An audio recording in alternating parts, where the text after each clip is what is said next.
Bismillahirrahmanirrahim. Assalamualaikum warahmatullahi wabarakatuh.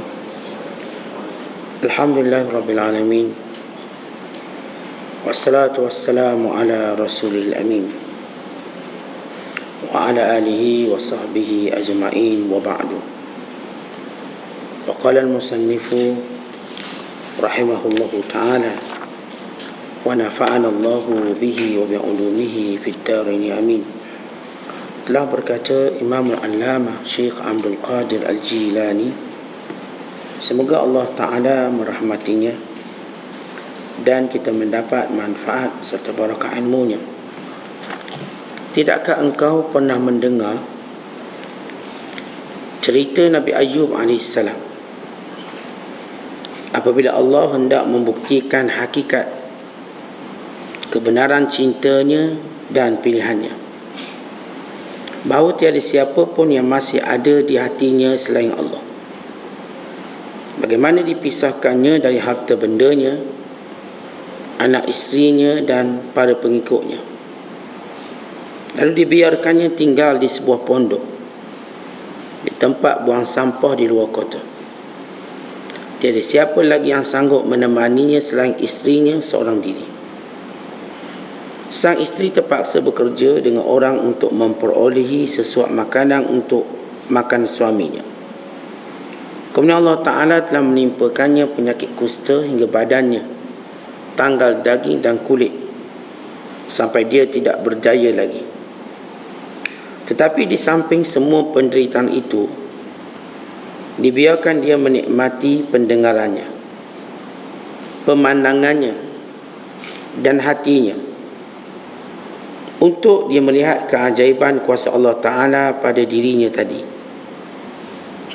Namun begitu, Ayub tetap menyebut nama Allah dengan lidahnya dan bermunajat kepada Allah dengan lidahnya, serta memandang segala keajaiban kuasa Tuhan dengan pemandangannya sedang nyawanya tercungak-cungak pada jasadnya. Para malaikat selalu berdoa buatnya setiap mereka menziarahinya, dan bila dia memutuskan perhubungan dengan manusia, lalu manusia datang untuk menyambung perhubungan itu, semua sebab musabab, daya upaya dan kekuatan terputus daripadanya, tetapi dia tetap berada di penjara kecintaan terhadap Allah Ta'ala dan kuasanya, tetap menanggung takdirnya, terus mengikuti kemahuan dan ketentuan Allah Ta'ala yang sudah ditetapkan bagi dirinya di dalam azal itu, ini azali lagi.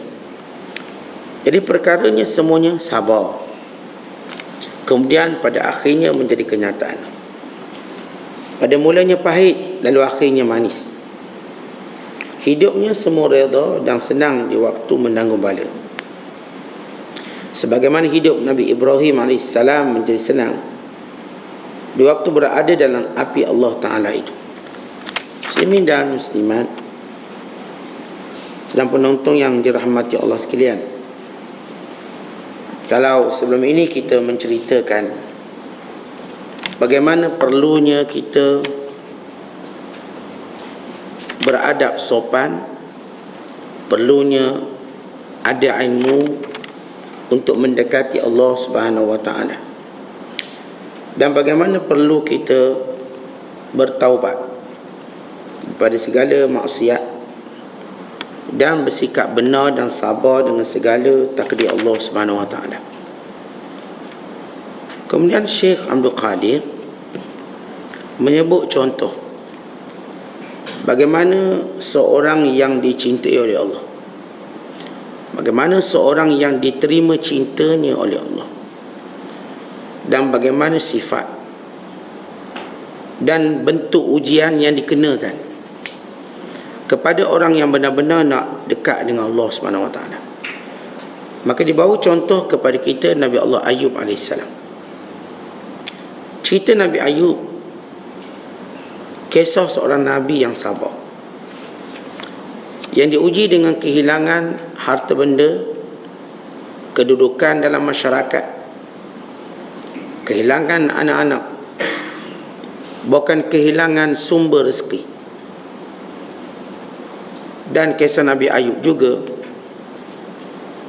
menceritakan bagaimana ujian yang mengenai batang tubuh Nabi Allah Ayub, sehingga baginda sakit tidak terdaya, diuruskan oleh seorang saja, iaitu isterinya, berada dalam pengasingan manusia. Sesudah dia berada dalam segala kedudukan yang istimewa dalam masyarakat, dia majikan, dia pemimpin, dia ayah, dia orang paling kaya. Bila mana Iblis laknatullahi alaihi berkata, wahai Tuhan,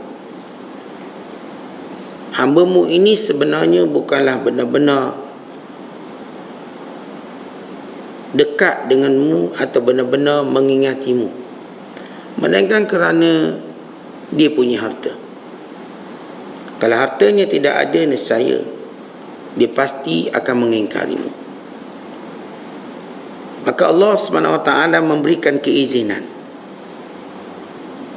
kepada Iblis untuk melaksanakan apa pun perancangan, untuk menunjukkan bagaimana Ayub benar-benar sabar dan bersifat benar kepada Allah dalam cintanya. Maka Iblis mengumpulkan pada tentera syaitan-syaitannya, lalu memusnahkan semua harta Nabi Allah Ayub. Mereka membentuk golongan, gerombolan api yang membakar ladang, memusnahkannya. Maka bila diberitahu kepada Nabi Allah Ayub, Nabi Ayub menyebut segala puji bagi Allah, memuji Allah, kekal memuji Allah, kekal mengingati Allah, kekal bermunajat dengan Allah SWT. Maka Iblis menambahkan kemarahan Iblis, lalu berkata, Nabi Allah Ayub ini sebab dia masih ada keluarga. Andai kata dia tak ada keluarga, nescaya dia pun tak akan ingat. Ya Allah izinkan, Iblis sila buat. Sebagaimana Allah izinkan Dajjal di akhir zaman untuk menguji iman manusia, maka Allah menyelamatkan orang beriman dan membatalkan, melemahkan segala tipu licik Dajjal laknatullahi alaihi. Maka Iblis pun buat rencana pada ketika mana Nabi Allah Ayub makan bersama isteri dan anak-anaknya, tiba-tiba rumahnya runtuh, lalu menimpa anak-anaknya sehingga mati semuanya, melainkan isterinya. Nabi Allah Ayub kekal bersyukur, bersabar, redha. Lalu Iblis berkata, Ayub ini sebab dia masih lagi badan sihat, kalau dia sakit maka dia pasti akan tidak mengingatimu. Ya Allah izinkan dia untuk usik tubuh badannya. Maka dia usik tubuh badannya sehingga Nabi Allah Ayub lonlai, jatuh, sakit. Walaupun dalam Al-Quran tidak menceritakan sakitnya bagaimana. Disebut dalam hadis yang diriwayatkan oleh Imam Ibn Hibban bahawa Nabi sallallahu alaihi wasallam menyatakan Nabi Allah Yaqub diuji dengan penyakit ini selama 18 tahun. Secara logik ujian, pasti penyakit ini penyakit yang berat. Kalau ia penyakit yang ringan, yang boleh menjadikan Nabi Allah Ayub bekerja atau sebagainya, mungkin tidak akan menjadi satu contoh dalam menyebut kesabaran. Kerana Nabi Allah Ayub sendiri, ketika mana baginda berdoa kepada Allah, wa Ayub idnada rabbahu anni massani ad-dur wa anta arhamur rahimin. Dan ingatlah kisah Ayub ketika mana dia berkata, wahai Tuhanku, aku ditimpa dengan penyakit, Engkau Maha Rahmat dan Penyayang. Nabi Allah Ayub mengadu pada Allah, dia sakit. Pasti kesakitan yang dia adukan ini kesakitan yang luar biasa. Dan sakit ini pasti sakit yang berkait dengan tubuh dia, dan mungkin berkait dengan kulit dia. Berdasarkan kepada ayat Al-Quran surah Sa ayat 42, ketika mana Allah berfirman, urkud birijlika hadha mughtasalun baridun wa syarab.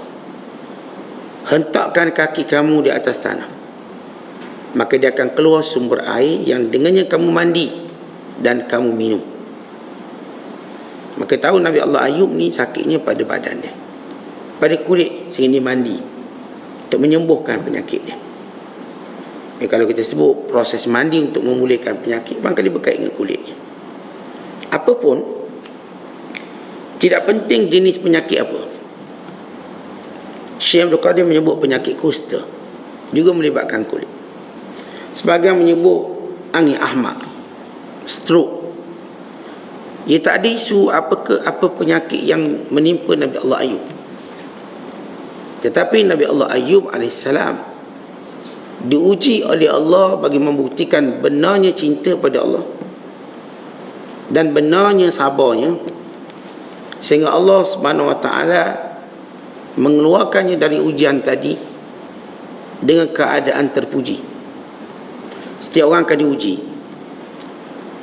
Yang akan membezakan dalam ujian tadi bagaimana kita keluar selepas ujian. Kalau kita keluar selepas ujian tadi, seorang yang bertakwa, baik, soleh, kita berjaya dalam ujian. Tapi kalau keluar daripada ujian tadi seorang yang putus asa, lemah, kita gagal dalam ujian. Atau yang keluar daripada ujian tadi sombong, takabur, maka dia lagi gagal dalam ujian. Jadi manusia dalam ujian akan berlaku 3 golongan. Golongan yang pertama ialah keluar dengan ujian dengan keadaan syukur, dengan keadaan redha, dengan keadaan menjadi lebih baik. Maka perhatikan diri kita waktu diuji. Golongan yang kedua, selepas keluar daripada ujian, dia menjadi golongan putus asa. Golongan yang murung, lemah, berjiwa naif dan tidak percaya pada diri sendiri. Ada muthiqah bi nafsihi. Orang ni kita katakan dah seperti tak ada ruh dah. Golongan yang ketiga yang keluar dari ujian, keluarnya dengan sombong, seolah-olah dia tak pernah diuji, seolah-olah dia rasa dia tak akan diuji lagi. Oh, saya hari tu je ni dah okey. Golongan ini ialah golongan kufur dan munafik. Bila Allah cerita kelompok yang diuji dalam golongan kufur dan munafik, kata Allah, falamma najjahum ilal bar faminhum muqtasid. Bila kami selamatkan mereka daripada ombak ganas di lautan, tiba-tiba mereka kembali menjadi jahat. Dulu waktu dalam ujian, doa pada Allah minta selamat. Bila keluar, mereka kekal jahat dan mereka rasa mereka tak akan diuji lagi. Sekali ini je. Baik, kan itu bila kita diuji oleh Allah, lihat kita posisi mana. Posisi pertama, menjadi lebih baik. Maka itu tanda ujian tadi bersifat ibtila atau imtihan untuk mengangkat darjat. Itulah ujian yang Allah lalukan pada Nabi Allah Ayub dan kesemua para nabi, para rasul dan orang beriman. Setiap kali mereka lepas ujian, mereka jadi lebih baik, lebih bersyukur. Bahkan ternyata ujian yang akan datang lagi, mereka lagi kuat sabar, lagi kuat sabar. Sebab Allah berikan kepada mereka pemberian yang paling hebat, itu sabar. Dan hadis Nabi SAW bersabda, ma u'tiya ahadun ata'an khairun wa awsa'u minas sabr. Tidak ada pemberian Allah yang paling baik kepada hamba yang terpilih melainkan sabar.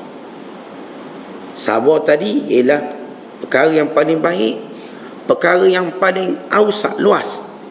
Apa maksud luas? Tuan-tuan, orang bila diuji dia rasa sempit. Siapa pun bila diuji dia akan rasa sempit, menapah pun susah, stres. Dia rasa dunia yang luas akan merasa sempit. Dia rasa orang yang ramai jadi sikit. Dia rasa harta yang banyak juga tidak bermanfaat. Tapi orang yang dikurniakan sabar, bila mana diuji, dia rasa luas. Kenapa dia rasa luas? Sebab dia nampak akhirat. Bukankah akhirat lebih luas pada dunia ni?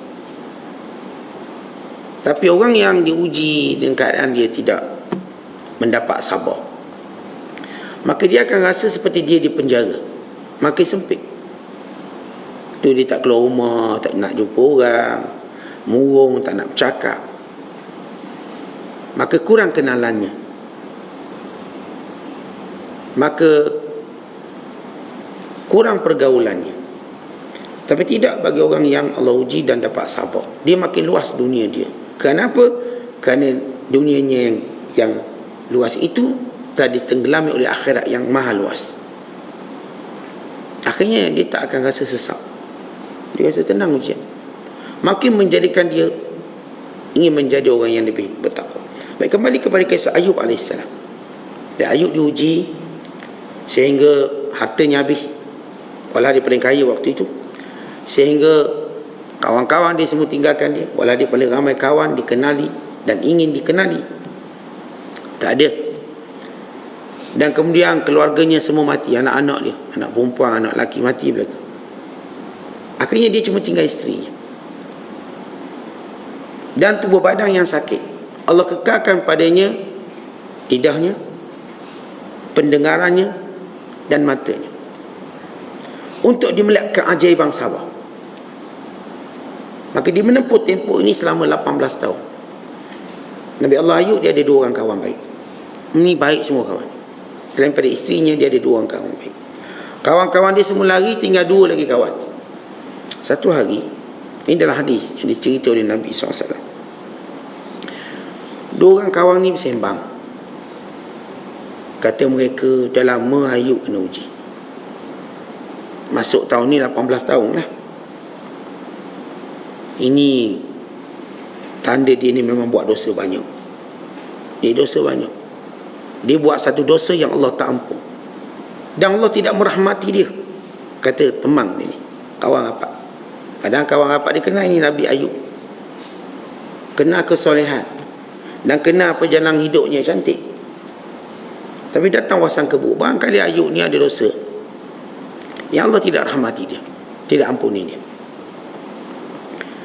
Maka kawan seorang lagi tukar dengar. Maka dia pun datang menziarahi Nabi Allah Ayub. Dia macam tak mampu nak simpan apa yang kawan dia sebut tentang Nabi Ayub. Dia pun cerita, Ayub, tadi jumpa dengan sekian kawan kita. Dia sembang, dia kata, barangkali kau ni buat dosa besar sangat, banyak sangat, lalu Allah Ta'ala tidak merahmatimu. Dan Nabi Allah Ayub pun jawab. Nabi Allah Ayub kata, dalam hidup aku rasa aku tak pernah buat kesilapan melainkan satu hari. Aku melihat ada 2 orang bertengkar, dan aku ingin menyelesaikannya dan menyelesaikannya. Maka kedua-dua ini bersumpah dengan nama Allah bahawa mereka tak bersalah. Bertengkar 2 orang, pakat sumpah. Dan aku tahu mereka menyebut nama Allah bukan pada tempatnya. Tahu salah seorang mungkin berbohong, tak mungkin dua-dua betul berbohong, tapi bersumpah belaka. Maka aku pulang ke rumah, aku kafarahkan kedua-dua sumpah dia ni. Aku tolong bayar kafarah. Padahal yang salahnya dia, tapi aku tolong bayar kafarah. Maka itu satu benda yang aku buat yang aku rasa mungkin kurang tepat. Nak beritahu Nabi Allah Ayub, nak betulkan orang yang kata dia buat salah, buat dosa. Sepanjang hidup dia tak ada benda yang dia rasa dia buat salah. Melainkan kalau mungkin salah. Waktu 2 orang berbalah, dia bertengkar dan mereka sama-sama bersumpah dengan nama Allah, kononnya mereka tak salah. Maka aku rasa macam kesian kedua ini bersumpah guna nama Allah pada tempat yang tidak sesuai. Maka aku tolong bayar kafarah sumpah dia. Maka barangkali benda itu, barangkali, walau itu bukan satu kesalahan, kerana apa, prihatin dia, bimbang kawan teman dia buat salah. Maka Allah uji. Nabi Allah Ayub nak beritahu, ujianku ini bukan ujian kerana dosa, bukan. Tentang kita tahu ujian Allah Ta'ala, dia ada beberapa bahagian. Satu, ujian Allah Ta'ala kerana dosa. Satu, Allah uji kita, Allah datangkan bala sebab memang dosa. Wa ma asabaka min sayyi'atin wa ma asabaka min musibatin fa bima kasabat aydikum wa ya'fu an katsir.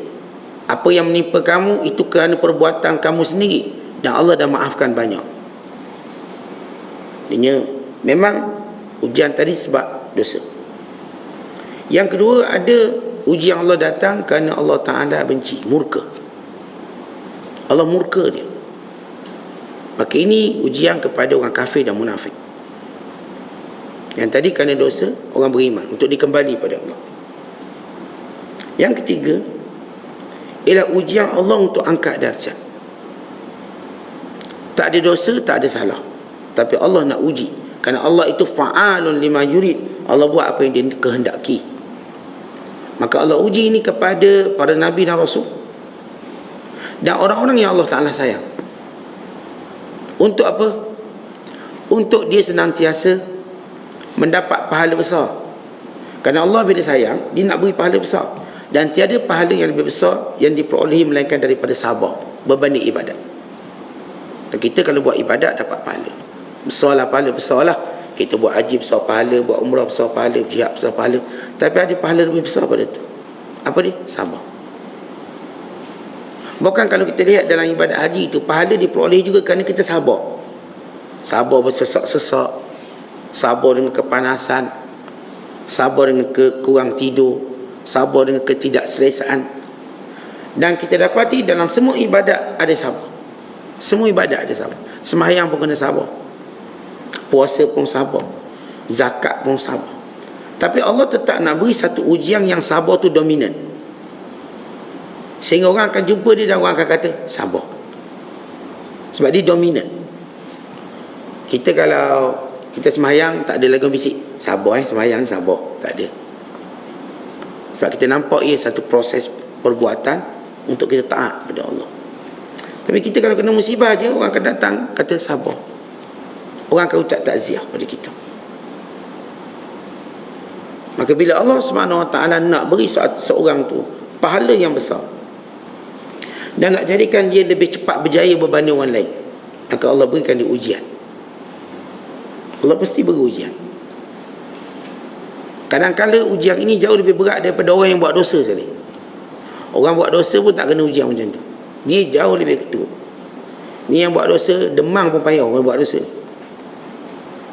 Ni orang baik ni, seminggu sekali demam. Seminggu demam.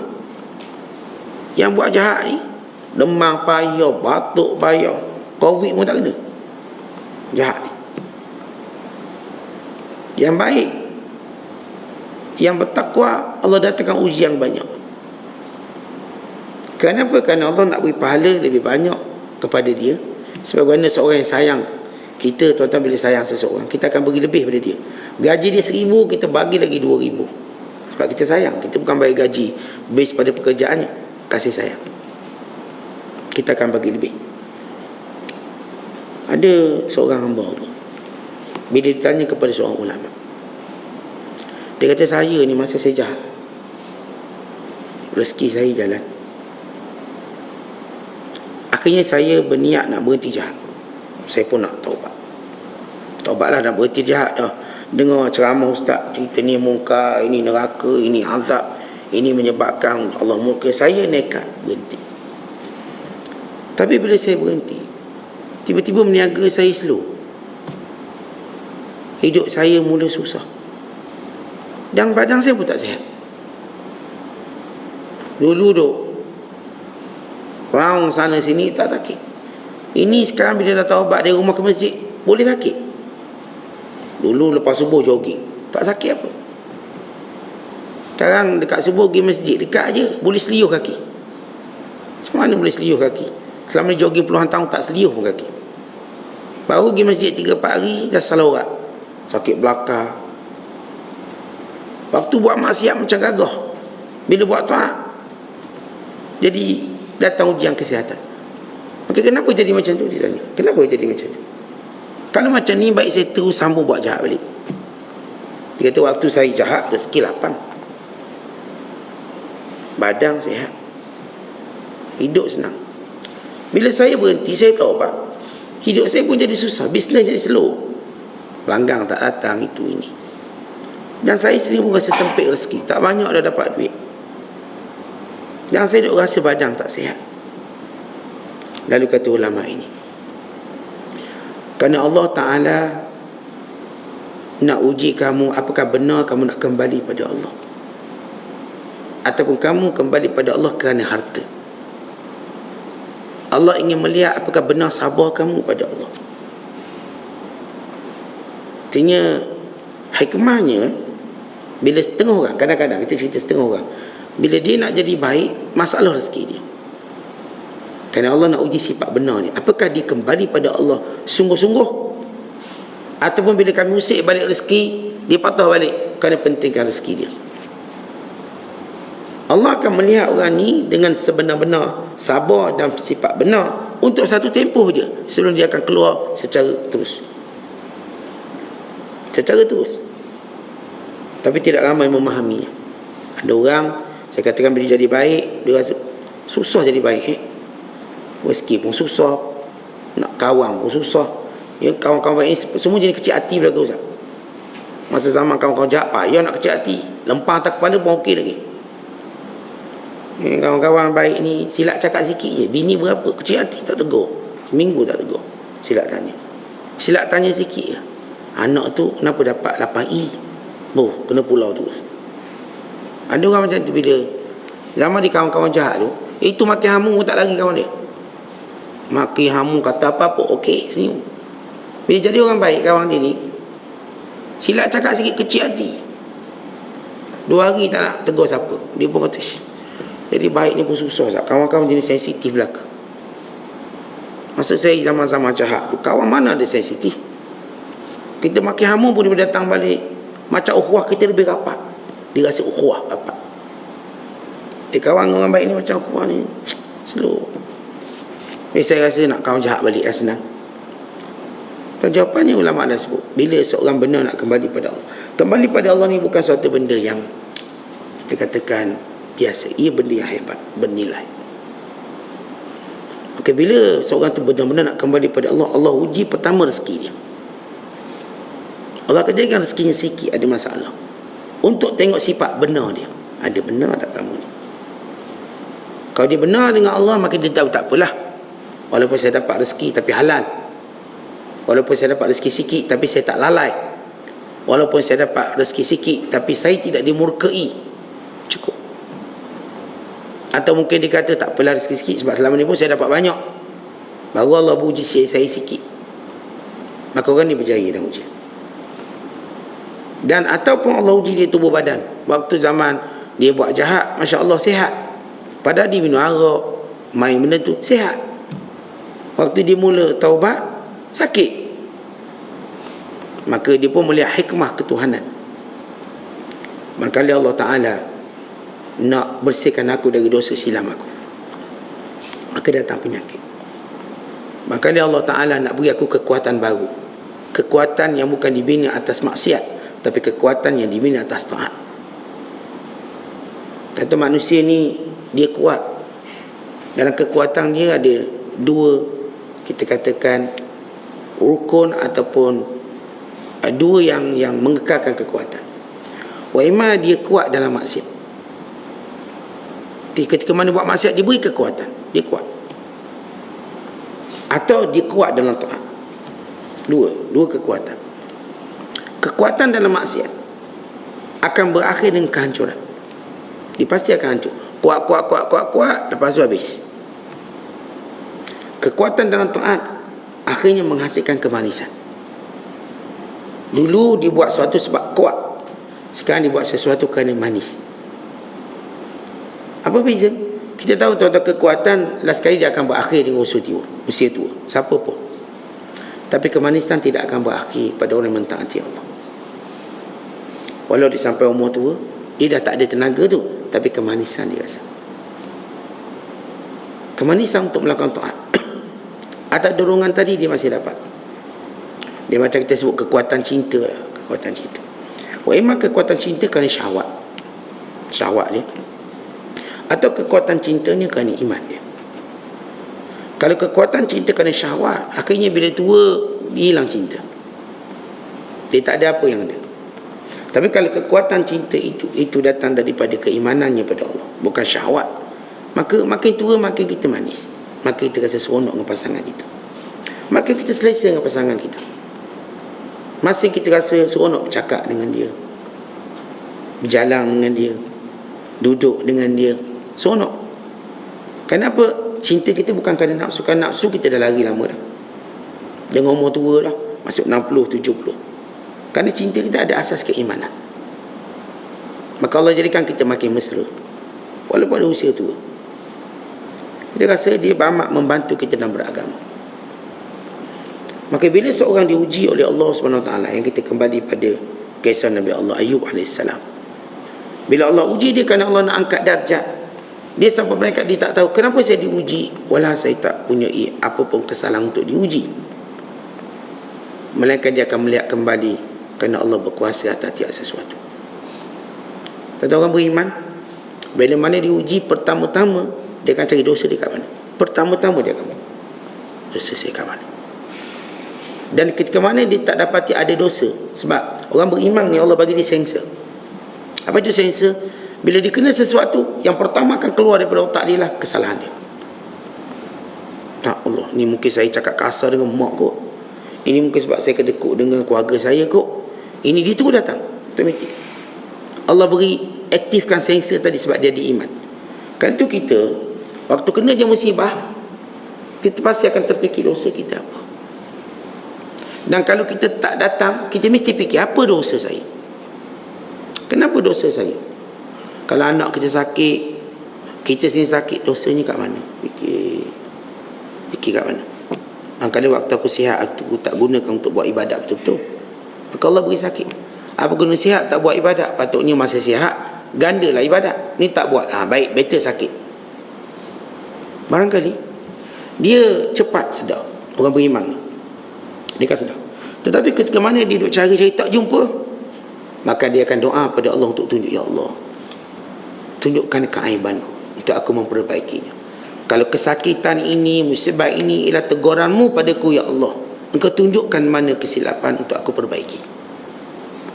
Akhirnya mungkin dijumpa satu, dipanggil ad-dafin, kesilapan yang tersembunyi,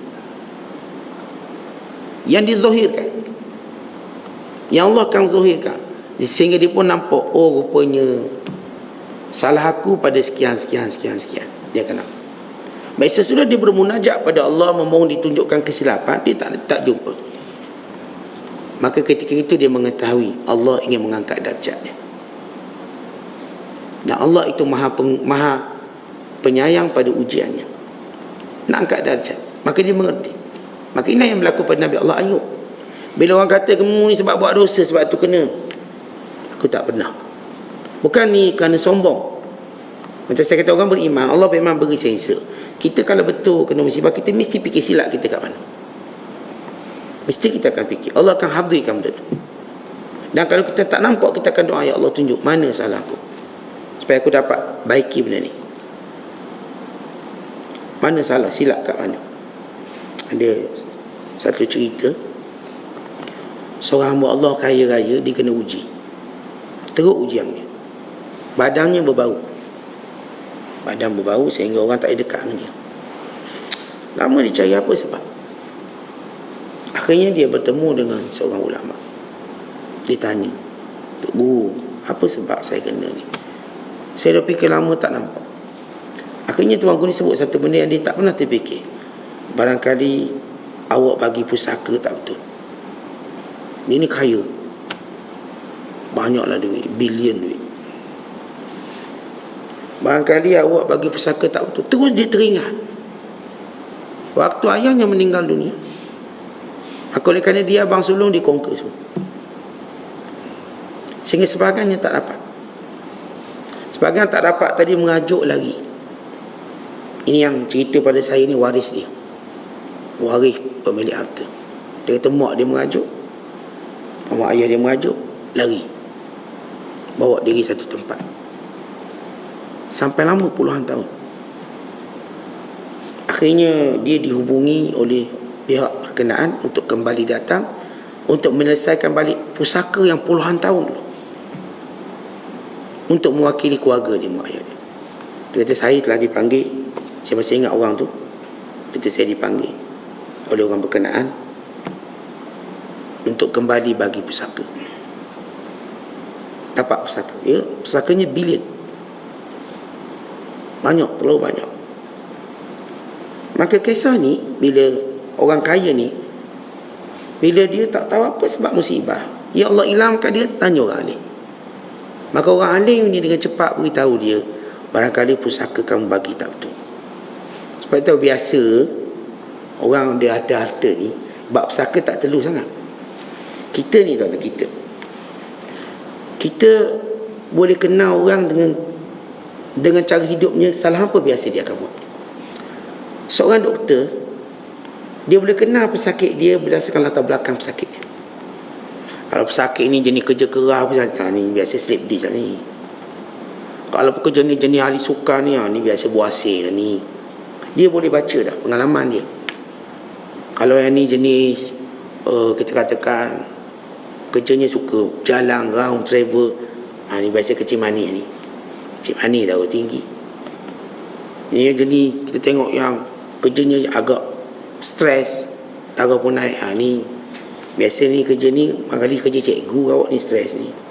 Dia tahu berdasarkan pengalaman seorang doktor, dia akan tahu penyakit pesakit tadi berdasarkan pekerjaan dan kehidupan orang tu. Dia tahu ni sakit ni sakit ni. Dia boleh baca dah berdasarkan pengalaman. Para ulama, mereka boleh tahu kesalahan orang berdasarkan latar belakang orang tu, pekerjaannya. Kalau orang yang misal kata orang kaya, kita tahu jenis-jenis dosa dia, rasuah, kita tahu. Sebab itu kebiasaan, dan dia akan akui benda tu.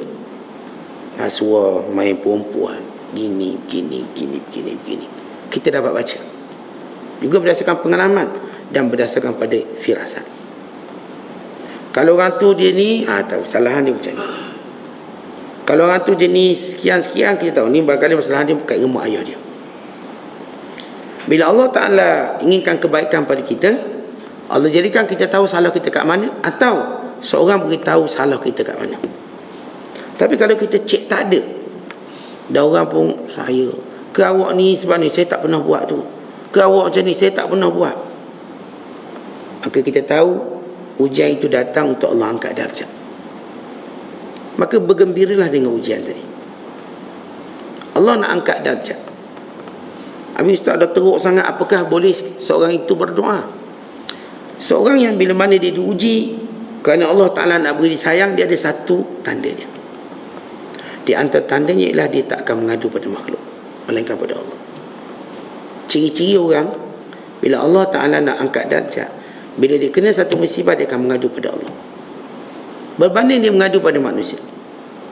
Dan lihat kisah Nabi Ayub, Allah gambarkan dalam surah Al-Anbiya ayat 83 dan 84. Allah berfirman, wa Ayyub idnada rabbahu anni massaniyadh-dhur wa anta arhamur rahimin fastajabna lahu fakashafna ma bihi min dhurrin wa atainahu ahlahu wa mithlahum ma'hum rahmatan min indina wa dhikra lil abidin. Kata Allah, dan ingatlah kisah Ayub ketika dia cuma mengadu kepada kami. Iznada rabbahu, dia cuma mengadu pada kami, anni massaniyadh-dhur, ya Allah, aku ditimpa dengan ujian yang berat. Aku ditimpa. Dia tak kata ya Allah engkau uji aku dengan ujian yang berat. Dia tak sebut Allah uji dia. Dan dia tahu Allah uji dia. Tapi adab kita tak kata Allah uji kita. Maksudnya kalau kita sakit, Allah beri saya sakit, itu kurang adab dalam doa. Ya Allah engkau yang beri aku sakit, kau sembuhkan aku. Tapi yang adabnya ialah ya Allah aku sakit, sembuhkan aku. Baca surah Syu'ara tentang adab ni. Ayat 80, ketika Ibrahim kata apa? Wa idza maridtu fahuwa yashfin. Bila aku sakit, maka Allah sembuhkan aku. Dia tak kata bila Allah sakitkan aku, Allah sembuhkan aku. Memang hakikat Allah yang turunkan sakit, musibah. Tapi bila kita berdoa, kita tak nisbahkan pada Allah. Mereka kita nisbahkan pada Allah apa yang menjadi suatu, kita katakan, pengharapan kita pada Allah. Contoh, kita tak kata ya Allah engkau miskinkan aku, kayakan kembali aku. Bukan, ya Allah aku miskin, kayakan aku. Kita bila doa, kita tak kata ya Allah engkau yang sakitkan aku, engkau sembuhkan aku. Tak, kita kata ya Allah aku sakit, sembuhkan aku. Kita tak kata, ya Allah, engkau telah susahkan aku, maka senangkan kembali urusanku. Tak. Kita kata, ya Allah, berat urusanku, sukar urusanku, mudahkan ya Allah. Engkau Tuhan yang memudahkan. Kita lalai. Kita tak kata, ya Allah, engkau yang lalaikan aku, berilah hidayah padaku. Itu tidak ada. Tidak ada. Bukan kita kata, ya Allah, aku lalai, engkau lah yang memberi hidayah padaku. Ini kena tahu cara doa dia. Ada. Kita tak akan menisbahkan perbuatan yang zahir itu kita nampak tak baik itu pada Allah, kerana itu buruk adab. Kita cuba menisbahkan yang baik kepada Allah. Sebab itu kita kata apa yang baik datang dari Allah, yang kurang, yang buruk datang daripada diri saya sendiri. Walaupun semua datang dari Allah. Kullun min indillah, katakan semua datang dari Allah. Itu secara akidah, tapi secara adab. Hatta dengan manusia pun sama. Kita kata, Tuhan telah nyusahkan saya. Tuhan jangan lagi susahkan saya. Kita tak kata gitu, Tuhan saya rasa susah Tuhan, tolong senangkan saya, tolong mudahkan urusan saya. Kita tak nisbahkan pada dia, tapi nisbah pada diri kita. Sebab itu bila kita doa, jangan nisbahkan pada Allah perbuatan yang tidak baik itu, melainkan kita menisbahkan apa yang baik. Macam saya kata, ya Allah, engkau sedihkan, engkau telah jadikan aku sedih, gembirakan aku. Bukan, ya Allah, aku sedih, gembirakan aku. Ya Allah, engkau lah yang menjadikan aku bujang, kawinkan aku. Bukan, ya Allah, aku bujang, engkau kawinkan aku. Aku masih bujang ini, ya Allah, engkau berikan jodoh padaku. Kita tak kata Allah yang bujangkan kita. Itu adab, supaya kita sedar. Nabi Allah Ayub ajar adab ni. Rabbi anni, ya Allah, aku ditimpa kesusahan. Walau dia tahu Allah yang uji dia, tapi dia kata, aku ditimpa kesusahan. Anni massaniyaddur, aku ditimpa kesusahan, ya Allah. Wa anta, dan engkau Allah Arhamur Rahimin, Tuhan yang maha belas kasihan, yang paling kesiankan pada makhluknya Allah. Contoh kita kalau tengok watak orang baik, dia mudah simpati, kesiang dia. Kerana itu dia akan buat baik pada orang. Allah maha penyayang, maha kasihan, yang disebut Arhamur Rahimin, rahmat, yang paling mengasihi, yang paling simpati daripada mana-mana yang simpati. Kemudian bila Nabi Ayub doa macam tu je, dia doa ni tak perlu panjang, tapi doa perlu beradab. Doa ni tak perlu kuat, tapi doa ini ialah satu suara yang sampai pada Allah dengan keikhlasan, bukan sampai dengan intonasi dia, keikhlasan. Maka sungguh Nabi Ayub doa. Maka apa kata Allah? Fastajabna lahu, kami mustajabkan baginya. Fakashafna ma bihi, kami angkat musibah yang menimpanya. Min dhurri wa atainahu, dan kami berikan kembali kepadanya ahlahu, keluarganya. Wa mithlahum, dan seganda dengan keluarga yang pernah dimilikinya. Kalau baginda dua anak 7, dia 14 orang. Ma'ahum rahmatan min indina, sebagai rahmat daripada kami. Wa dhikra, dan peringatan lil abidin, bagi setiap orang yang merendahkan, yang beribadat pada kami. Kata Allah kata, cerita Nabi Ayub tu bukan cerita Ayub sahaja, cerita kita. Apa maksud cerita kita? Sebab Allah sebut wa dhikra, dan peringatan lil abidin, bagi siapa sahaja yang beribadat pada Allah. Andai kata kamu ditimpa musibah, maka dengan doa ini kami akan selamatkan kamu. Dengan adab ini kami akan lepaskan kamu. Dengan kesabaran ini kami akan angkat musibah kamu. Kerana itu moral daripada kisah Nabi Allah Ayub, kata Syekh Abdul Qadir, ialah betapa sabarnya Nabi Allah Ayub. Dan kita bila sabar dengan segala takdir Allah Ta'ala, yang mula-mula pahit, lama-lama jadi manis. Lama-lama kita akan rasa bahawa dalam ujian itu ada kemanisannya, bukan kepahitan, manis. Maka kita akan seronok dengan ujian tadi, kerana kita melihat hikmah yang banyak. Macam saya pernah sebut dululah, waktu kita kena COVID, satu hari nanti kita akan kata, bagus juga masa kena lockdown dulu, Ustaz. Bagus juga, kita ingat balik musibah. Macam bagus sebab kita kerja kat rumah. Bagus juga Ustaz, sebab minyak pun murah masa tu, Ustaz. Bagus juga masa lockdown tu, Ustaz, sebab kita banyak masa dengan anak, bini. Kita pun nampak dulu musibah, masa kena ramai meragak. Tapi lama-kelamaan kita tengok, bagus. Ada setengah bagus, Ustaz. masa lockdown tu lah saya dapat income besar. Ya, kerja food panda, hantar kok. Sekarang dah slow sikit lah. Sekarang dah slow sikit sebab orang dah boleh keluar sendiri. Dan waktu dulu saya rasa betapa rindunya saya pada mak ayah saya. Bila nak jumpa payah rindunya. Sekarang tak rasa sangat. Dulu rasa sedap. Indahnya rindu tadi. Waktu tu tuan-tuan rasa bernilainya kampung kita. Lama ni tak pernah tengok kampung kita tu. Sekarang Allah rindu. Sekarang macam biasa balik lah. Waktu kena lockdown tu rasa macam mana nilai kampung Allah kalau boleh balik.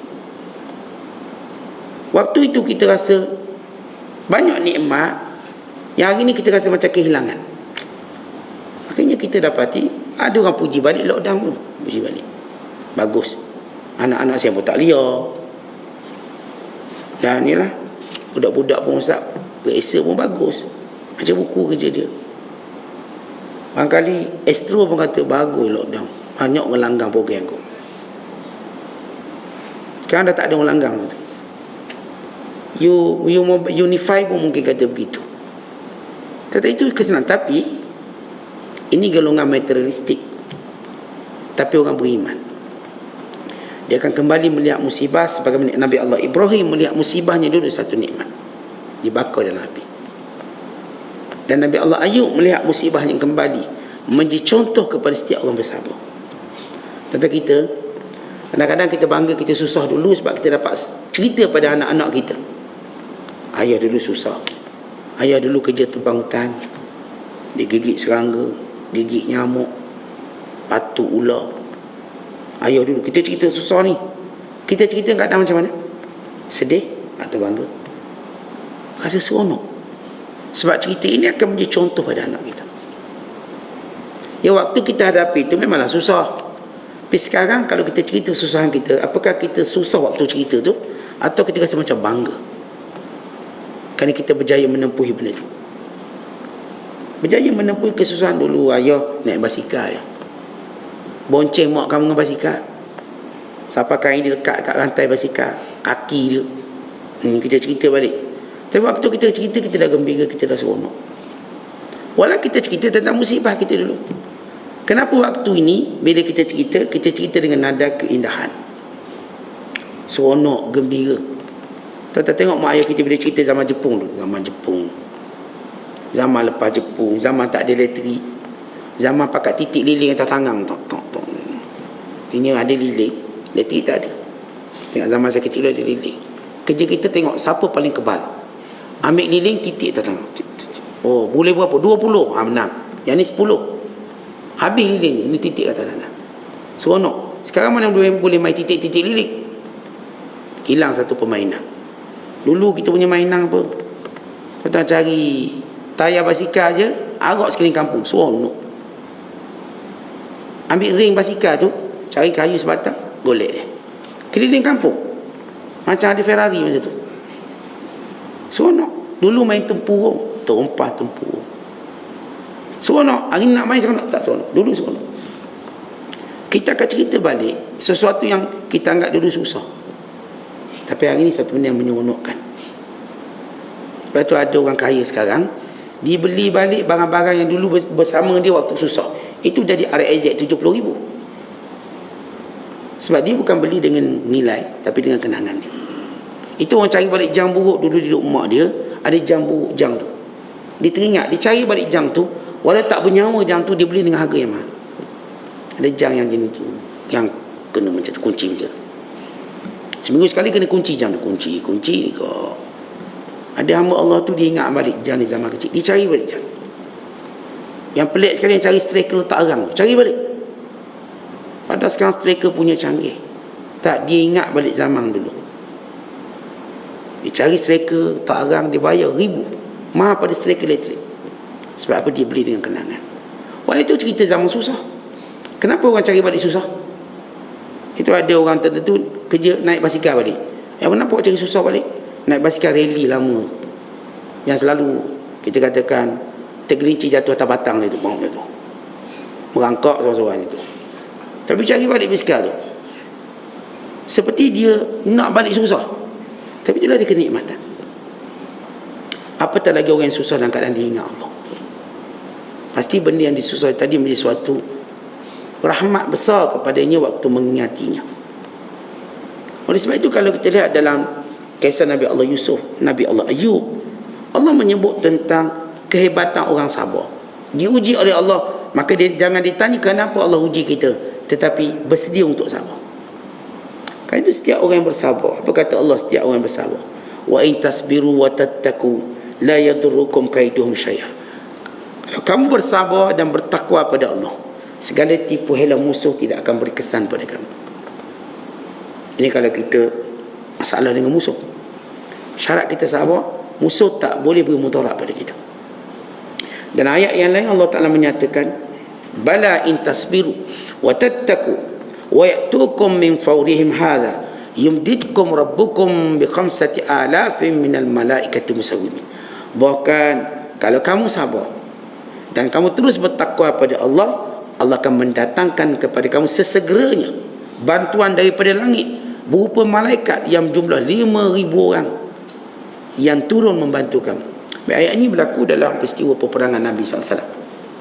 Tapi pengajaran untuk kita, kalau kita sabar sambil bertakwa, sabar sambil menunaikan perintah Allah, meninggalkan larangannya. Jangan atas nama sabar, atas kesusahan sabar kita pun ceroboh perintah Allah. Sabar dengan mematuhi perintah Allah. Kita tak ada duit, maka kita tak patuh perintah Allah, cari rezeki halal. Jangan tak ada duit terus cenderung nak ambil rasuah. Itu panggil tak bertakwa.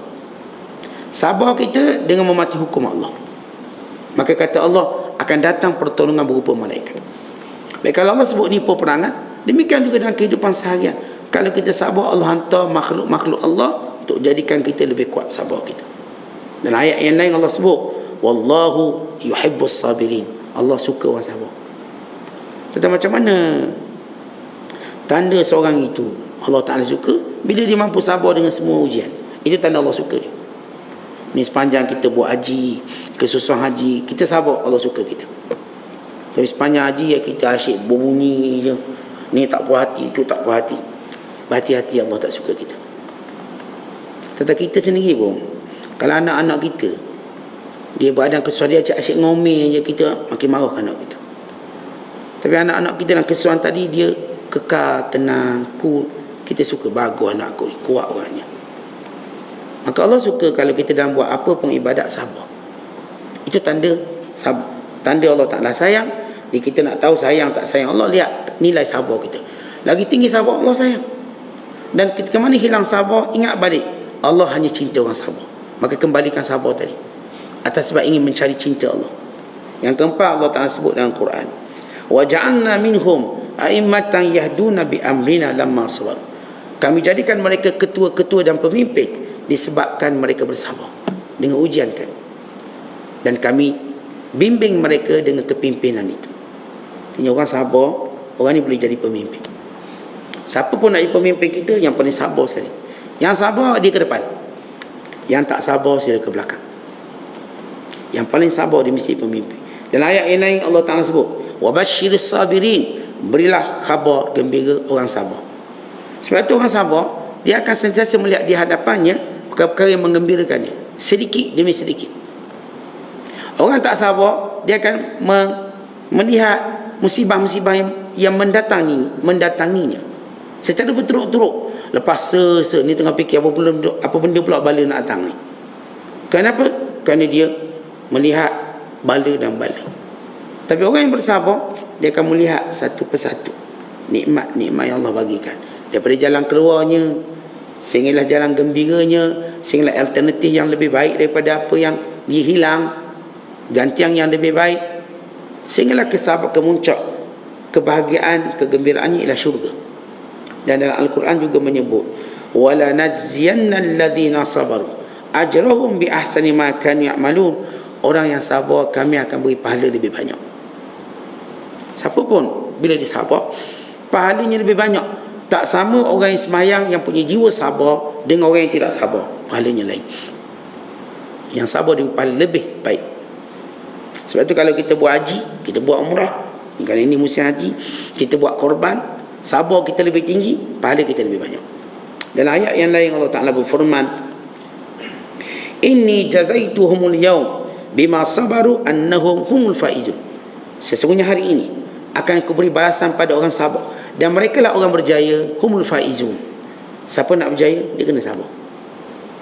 Tanda-tanda kita menghampiri kejayaan bila kesabaran kita makin kuat.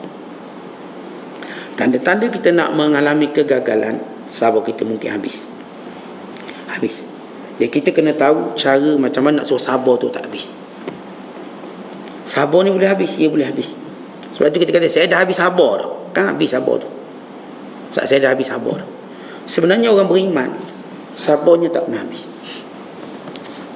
Sabar orang beriman tak pernah habis. Kenapa? Bila sumber sabar itu datang dari Allah, bukan daripada kekuatan dirinya. Allah berfirman, wa ma sabruka illa billah. Sabar kamu itu datangnya dari Allah.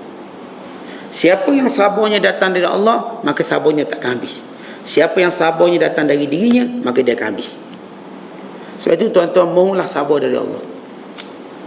Dan doa Nabi ajar, Allahumma ja'alni sabura wa ja'alni syakura. Ya Allah, jadikan aku orang yang paling penyapa dan paling bersyukur. Dan di antara nama Allah ialah As-Sabur, Tuhan yang Maha Sabar. Dan dengan itu kita mohon, Allahumma ja'alni sabura. Ya Allah, jadikan aku orang yang banyak sabar. Kita nak sabar dengan suami, dengan isteri kita. Kita nak sabar dengan suami kita. Kita nak sabar dengan anak-anak kita. Kita nak sabar dengan kawan-kawan kita. Kita nak sabar dengan jiran tetangga kita. Kita nak sabar dengan adik-beradik kita. Kita nak sabar dengan pengguna jalan raya. Kita nak sabar dengan masyarakat kita. Siapa yang mampu sabar, kata Allah, humul faizun, mereka lah orang berjaya. Berjaya apa? Di sisi Allah. Sehingga kelak waktu mana masuk syurga orang beriman, apa kata Allah? Salamun alaikum bima sabartum fa ni'ma uqbad dar. Sejahtera atas kamu sebab dahulu kamu di dunia sabar, maka ini sebaik-baik ganjaran.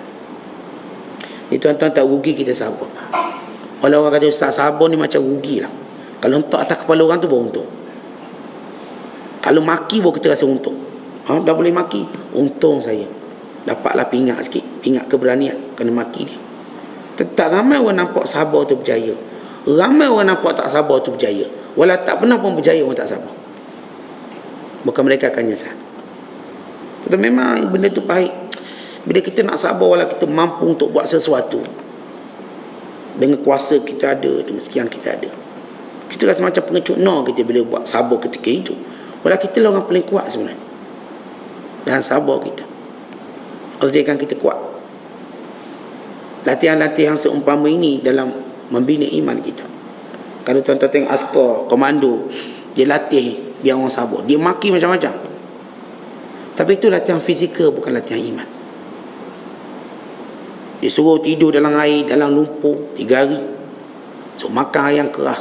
Semua nak suruh sabar. Tapi sabar tu pada jasad, bukan pada hati dia. Sebab itu bila komando ni pencing, dia kembali tak sabar balik.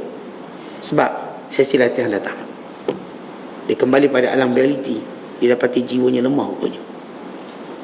Tentang mereka pada komando ajar sabar pada jasad. Mereka pada tentera ajar sabar pada jasad. Islam ajar sabar pada hati, bukan pada jasad, pada hati. Kerana itulah benda itu berkekalan lama. Itu bila perang orang Islam dengan orang kafir, lain. Sabar orang Islam lain. Sabarnya dalam memburu syurga. Kerana itu dia kuat, dia gagah, dia ada matlamat. Yang sabar secara fizikal, tentu ada dua beza peperangan. Masa zaman perang Qadisiyah, Rostam mengarahkan, sebab dia tengok tentera dia lari, maka dia arahkan tentera ni dirantai kaki supaya jangan lari, supaya mereka sabar di medan perang. Akhirnya apa jadi? Lagi senang dibunuh oleh orang Islam. Tujuan Rostam buat, dia pemimpin Parsi, waktu dia dapat asakan pertama sehingga kalah, maka tentera yang baru ni semua dirantai kaki, jangan lari. Akhirnya lagi mudah dibunuh. Tapi berbeza dengan orang Islam ketika mana zaman perang di Libya, Umar Mukhtar, para tentera Islam ikat kaki mereka supaya mereka tak lari, mereka jadi lebih berani. Beza. Dua keadaan semua ikat kaki belakang. Tapi satu ikat kaki oleh pemimpinnya, akhirnya mencepat dia mati. Satu lagi yang ikat kaki diri sendiri ikat, untuk saya tak lagi di medan perang. Maka akhirnya mereka ini menjadi contoh keberanian. Itu beza kesabaran yang sumbernya daripada Allah yang akan melekat ke hati. Kesabaran yang sumbernya daripada diri sendiri yang cuma melekat pada badan. Ingat badan kita ni sifatnya tua, lemah. Akhirnya sabar tu tertanggal. Tapi kalau hati kita tak pernah tua. Hati daripada tuan-tuan kecil sampai sekarang itulah hati dia. Tapi jasad kita sentiasa rubah-rubah. Sebab tu jangan tampakkan sabar pada badan, tampakkan sabar pada hati. Kerana hati itu sabar puncanya dari Allah. Dan orang ini insya-Allah akan lebih kuat sabar dan menghadapi kehidupan. Wallahu a'lam bissawab. Assalamualaikum.